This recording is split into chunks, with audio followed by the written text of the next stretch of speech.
Question number, hello everyone, my name is Manu और आप देख रहे हैं जुआदी टैलेंट्स। और आज मैं आपको जवाहर नवोदय क्लास 6 से अंकगणितीय अध्याय में चैप्टर नंबर 2 पूर्ण संख्याओं पर 4 आधारभूत संक्रियाएं में क्वेश्चन नंबर 20 से बताऊंगी। देखनी है 4 अंकों की बड़ी से बड़ी संख्या, 4 अंकों की बड़ी से बड़ी संख्या ये हुई। ओके, अब फिर 3 अंकों की छोटी से छोटी, 3 अंकों की छोटी से छोटी संख्या कौन सी हुई, ये है। तो इनका हमें गुणनफल करना है। तो गुणनफल क्या होगा, गुणनफल के लिए 2 जीरो हैं, वो यहाँ 2 जीरो बढ़ जाएंगे तो भाई हो जाएगी इन दोनों का गुणनफल। तो इन दोनों गुणनफल यानी 4 9 देखेंगे, 4 9 किसमें, इसमें ये, और 2 जीरो, तो यानी सी ऑप्शन हो गया आपका सही। ऐसे ही क्वेश्चन नंबर 21 में देखें 3 अंकों की बड़ी से बड़ी संख्या, 3 अंकों की बड़ी से बड़ी संख्या कौन सी हुई, ये, और 4 अंकों की छोटी से छोटी संख्या, ये 4 अंकों की छोटी से छोटी संख्या हो गई। तो अब इनका गुणनफल, तो यानी इसमें 3 जीरो और 3 9, 3 जीरो ये और 3 9 यानी ए ऑप्शन। तो यानी ए ऑप्शन हो गया आपका सही। अब क्वेश्चन नंबर 22 में देखेंगे अंकों का उपयोग से बनाई जा सकने वाली 3 अंकों की बड़ी संख्या लिखनी है। सबसे इनसे सबसे बड़ी संख्या, सबसे बड़ी संख्या लिखने के लिए क्या लिखेंगे, सबसे पहले 8, फिर 3 और फिर 0। ओके, अब 3 अंकों की सबसे छोटी संख्या, अब इनसे 3 अंकों की छोटी संख्या, तो 0 तो लिखेंगे नहीं, तो क्या लिखेंगे 0 दूसरे नंबर पर। तो 3 अंकों की छोटी संख्या क्या हो गई, ये 3, फिर 0, फिर 8। अब इन सब का क्या करना है हमें, गुणनफल। तो गुणनफल करना है, तो इन्हें गुणनफल करके देखते हैं। चलिए गुणनफल करते हैं। 8 का 0 में करेंगे 0, 8 3 24, कैरी 2, 8 8 64 और 66, फिर 0, फिर 0 का सब में करेंगे तो ये 0 ये 0। अब 3 का इसमें करेंगे तो 3 का 0, फिर 3 3 जा 9, फिर 3 8 जा 24। अब इन सबको ऐड कर देंगे तो ये 4, ये 6, ये 9 6 15 के 5 हासिल 1 4 और 1 5 और ये 2, ये हुआ आंसर। तो देखते हैं इसमें कहाँ 2 5 5, इसमें 2 5 है जबकि इसमें 3 5 यानी गलत। 2 5 5 ये 6 4 0 ये, यानी बी ऑप्शन हो गया आपका सही। क्वेश्चन नंबर 23 में देखेंगे अंकों का उपयोग की जा सकने वाली, बनाई जा सकने 3 अंकों की सबसे बड़ी। तो इससे हम 3 अंकों की सबसे बड़ी संख्या बनाएंगे। तो सबसे बड़ी संख्या बनाएंगे, सबसे पहले बड़ा नंबर लेंगे 9, फिर 4 और 3। ओके, अब इससे सबसे छोटी, तो सबसे छोटी कौन सी बनेगी, 3 4 9। अब इनका हम करेंगे गुणा। तो लास्ट हमने इसकी लास्ट क्वेश्चन की तरफ गुणा करके देखते हैं तो हमने इसका इन दोनों को गुणा किया तो गुणा करके आया आंसर इतना। तो इसमें देखते कौन सा ऑप्शन सही है, 3 2 9 1 0 7 यानी डी।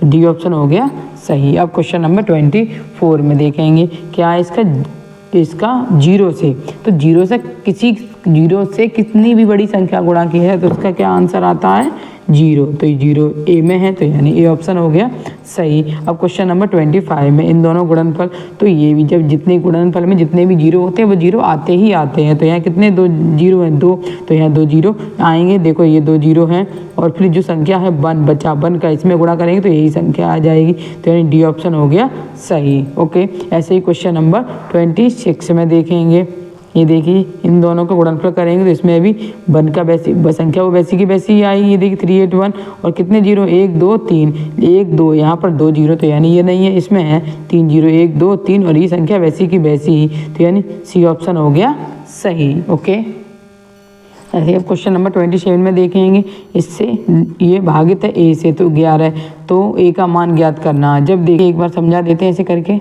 ये 7 कितनी बार है 6 बार, तो ये 7 6 बार हमने लिख दी है। ओके, जब देखिए यहाँ पर ये भागित है तो भाग का मतलब ये हुआ कि यहाँ पर ऐसे और बराबर 11, तो इसका ए में 11 ए यहाँ आ जाएगा, 11 यहाँ आ जाएगा, यानी कि 11 का हमें इस संख्या में हमें करना होगा भाग। तो भाग करते हैं तो 11 7 जा 77 0 0, फिर 7 को नीचे लेके गया, भाग नहीं जा रहा, भाग टूटे की बिंदी, फिर 7 नीचे गया तो 11 7 जा 77, फिर 7 को नीचे लेके गए, भाग नहीं जा रहा, फिर भाग नहीं जा रहा, फिर नीचे लेके तो 11 7 जा, तो 7 0 7, तो 7 0 7 किस में है 7 0 7 0 7 7 0 7 0 7, तो यानी ए ऑप्शन हो गया आपका सही। ओके, क्वेश्चन नंबर 28, निम्नलिखित व्यंजक का मान है। देखिए इन दोनों गुणा करो फिर प्लस इन दोनों गुणा, तो ऐसे तो करेंगे तो बहुत लंबा होगा, तो ऐसे नहीं करेंगे, इसमें लगाएंगे हम रूल, गुण धर्म। तो देखिए ये जो लिखा हुआ है ये लिख लेंगे एक बार।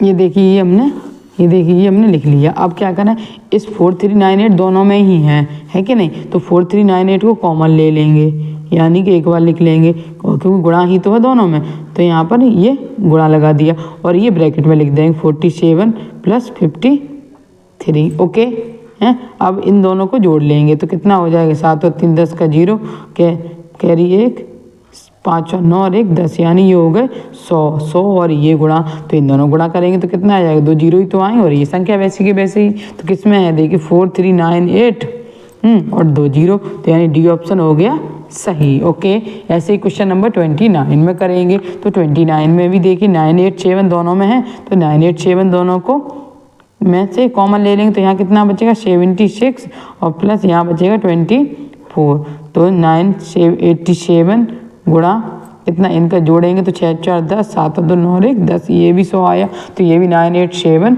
और 20, तो 987 और 20, तो यानी सी ऑप्शन हो गया आपका सही। तो आपको ऐसे ही क्वेश्चन नंबर 30 भी करके दिखाते हैं। ये इसमें 783 दोनों में एक जैसे हैं, तो 783 कॉमन ले लिए, तो यहाँ कितना बचा, ये 423 और यहाँ माइनस है तो माइनस यहाँ लगा और यहाँ क्या बचा, ये 323। ओके, तो इसे वैसे का वैसे ही लिखें 783 गुणा, अब इसको घटाएंगे तो 3 में से 3 गया 0, 2 में से 2 गया 0, 4 में से 3 गया 1, तो कितना बचा ओनली 100।